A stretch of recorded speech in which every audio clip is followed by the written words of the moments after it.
はい、焼き上がりました。190度で10分ちょうど焼きました。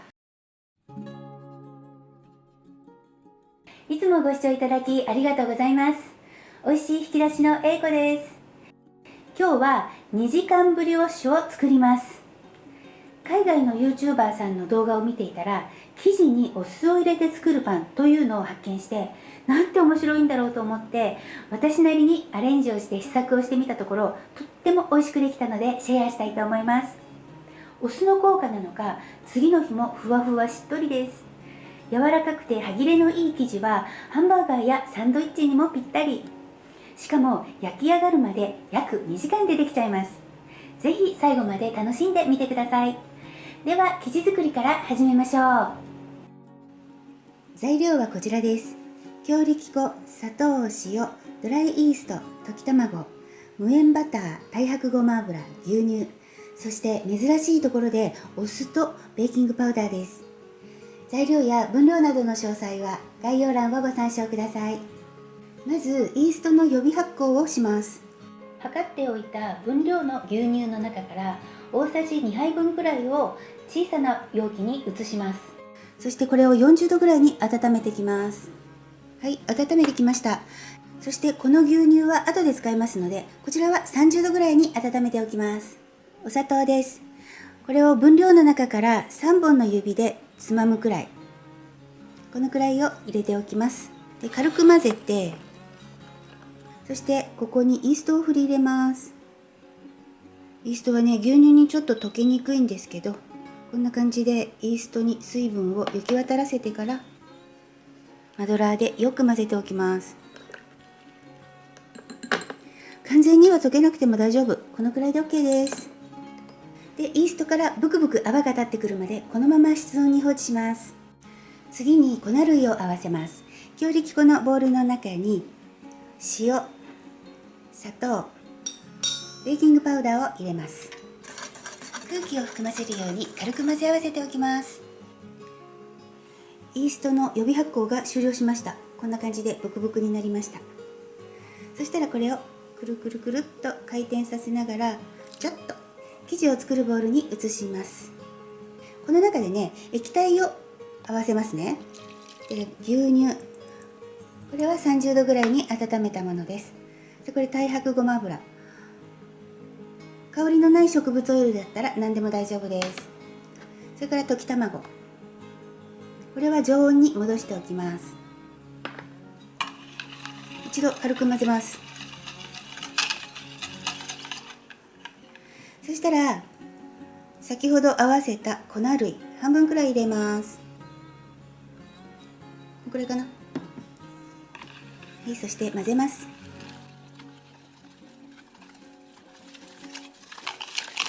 ガーッと混ぜて、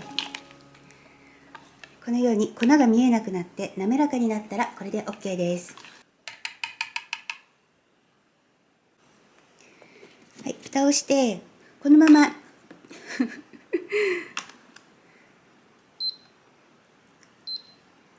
10分このまま室温に置いておきます。はい、10分経ちました。ではこの中にバターを入れます。このバターはね、室温でこのくらい柔らかくしておきました。はい、生地になじませます。なんかこの生地、お菓子の生地みたいだよね。卵が入ってるからかな。はい、バターを軽くなじませたところに、じゃん、ここにね、お酢を入れます。で、また軽く混ぜますね。面白いですよね。このベーキングパウダーとお酢の力で多分こうブワーってなるからふわふわで柔らかくなるみたいです。なんかちょっとふわっとしたような気がする。で、残りの粉を全部入れて、最初はぐるぐる、その後切るように混ぜます。よくパンケーキなんかにはね、ベーキングパウダーとお酢入れてブーって膨らませるみたいなやり方を聞いたことがありますけど、パンに応用するのは聞いたことなかったんですよね。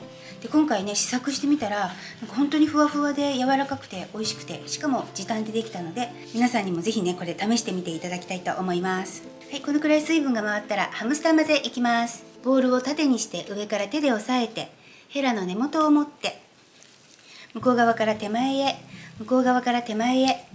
ハムスターのおもちゃのように。あ、お昼の時報鳴ってる。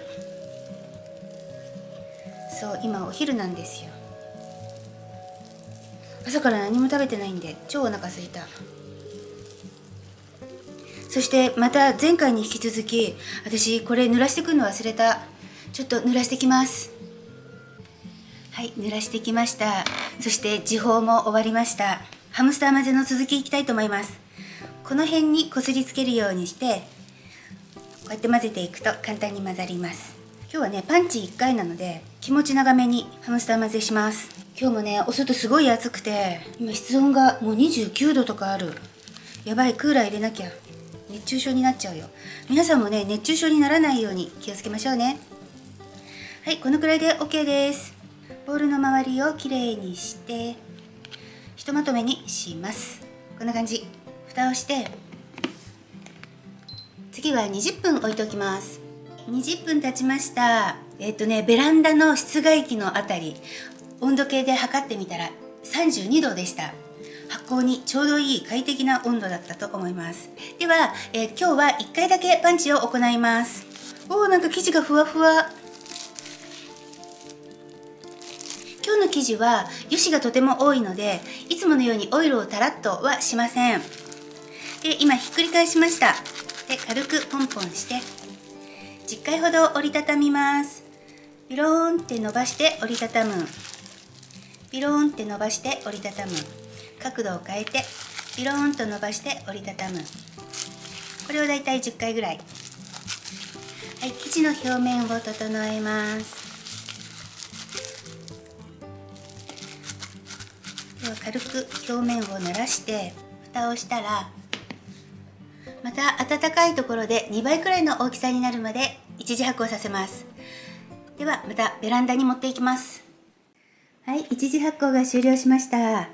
気温32度のベランダに40分置いといて、このくらいの大きさになりました。では台の上に移します。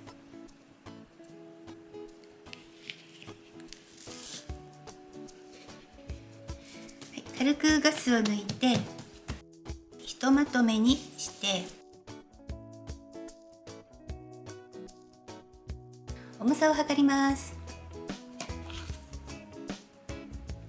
398.5g。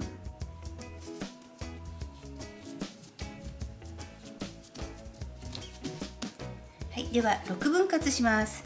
1つあたり 66g です。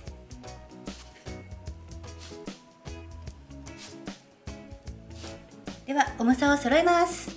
はい、重さを揃えました。では丸めます。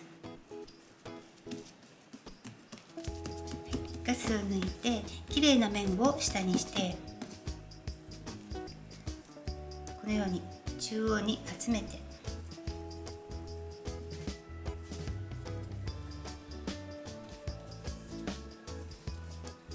表面を張らせるように丸めます。お酢の匂いはほとんど感じないです。焼くともう全然感じないです。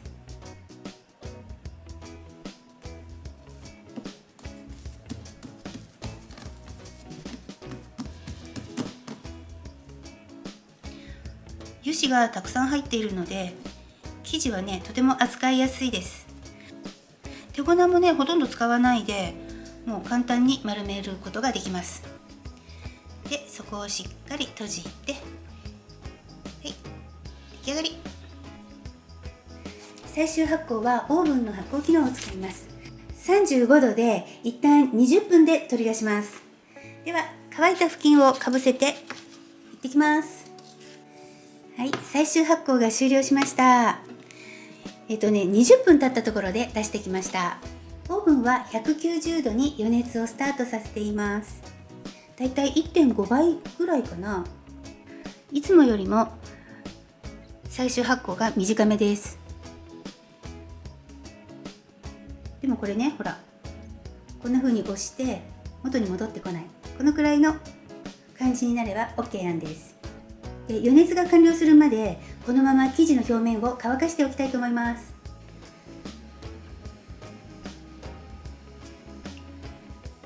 そろそろ余熱が完了する頃なので、先ほど合わせておいた卵牛乳ですね、これを塗っていきます。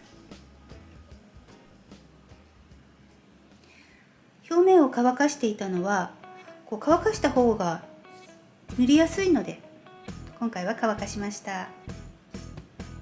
で、薄く丁寧に塗ります。下の方も。この発酵時間が短めなのもお酢の効果なのかな、ちょっとわかんないんですけど、この短めの発酵でもね、十分に膨らみます。卵を塗るとピカピカで可愛いですね。はい、 OK です。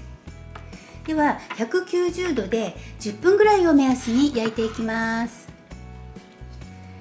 はい、焼き上がりました。190度で10分ちょうど焼きました。このままでもピカピカなんだけど、ちょっと溶かしバターでお化粧しちゃいましょう。もっとピカピカになる。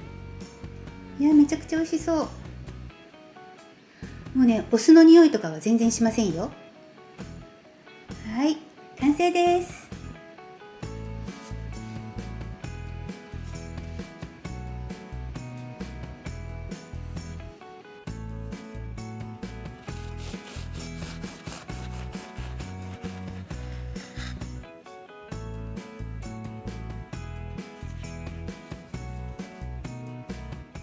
今回も最後までご視聴いただきありがとうございます。